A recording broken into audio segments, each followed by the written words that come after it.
Lakas ng isang Abando sa anyang talaga namang nakikipagsabayan kahit import pa ang kalaban. Game day ngayong araw anyang at Renz Abando laban sa team ng Sono Sky Gunners na meron namang Kevin Kiambao. Ito ang ating mapapanood. Pero bago ang kanilang laro ay narito nga ang mainit na plays ni Abando na kung saan naging solid siyang defender para sa team ng anyang. Malaking import ng kalaban ang pinasahan sa loob ng paint. Akala na nila libre na pero iba ang bilis at taas ng talon ni Abando. Nagawa pa niyang mahabol ang bola sa ere at nasupal pa ito. Maganda ang pwesto ng kalaban sa 3-point area pero hindi pa rin ito umubra sa shot blocking ability ng isang Renz Abando. Hindi nakalusot ang kanilang tira. Easy solid block ang nagawa ni Abando sa play na ito. Wala nang natitirang galaw ang kalaban. Alam na ni Abando kung saan ang direksyon ng umaatake sa basket at kanyang inabangan tapos sinabayan. Kaya naman ang resulta isang malinis na butata. Aakalain ng nakaasul na player na lusot na siya sa depensa ng anyang. Tagumpay ang kanilang pasa at malapit pa nga siya sa basket. Yun nga lang sa isang iglap Renz Abando mabilis na umangat at butata ang inabot ng kanilang kalaban sa play na ito. Import ang umatake, maganda ang kanilang pick and roll play. Abando ang last line ng depensa, di hamak na mas maliit kumpara sa big man ng kalaban pero Renz Abando na-block pa rin ang import ng kalaban.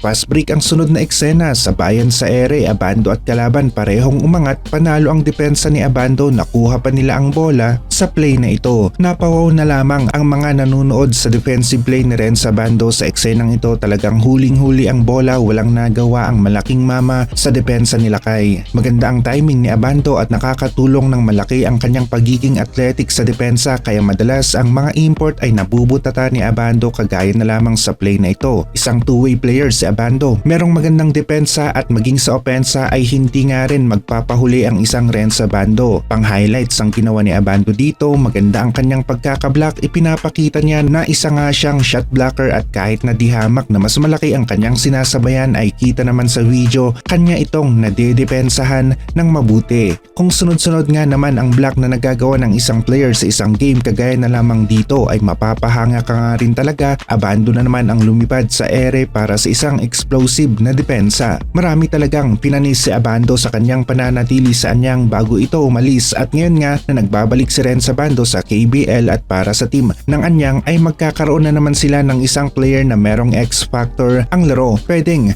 pang lockdown sa depensa at pwede rin na maging go-to guy sa opensa. Nadagdagan naman ng malalakas na mga Asian quota players ang KBL noong umalis si Abando. Meron na tayong Carl Tamayo, Kevin Kiambao at ngayon meron pang Arvin Tolentino, William Navarro at iba pa. Magiging mas matindi ang kompetisyon sa KBL dahil sa paglakas ng mga players na nakukuha ng KBL, partikular na rin sa mga Asian quota players, mga top players na inaasahan sana ng PBA na manatili at magpa-drop sa kanilang liga. Game day ngayong araw at Kevin Kiambao laban kay Renz Abando ang matchup natin. Makakapagbigay nga kaya kaagad si Abando ng magandang impresyon sa kanyang unang official game para sa mga anyang fans. Ito ang isa pang aabangan natin lalong-lalo na nga at marami talaga ang nag-aabang sa kanya ng mga anyang fans. Meron na siyang solid na fanbase sa lugar at team na ito. Kevin Kiambao naman ang isa pa nga sa mga Asian quota players na hindi mo nga may pagkakaila na talagang nag-improve ang laro. Unti-unting nagpapakita ng magandang impact sa gilas.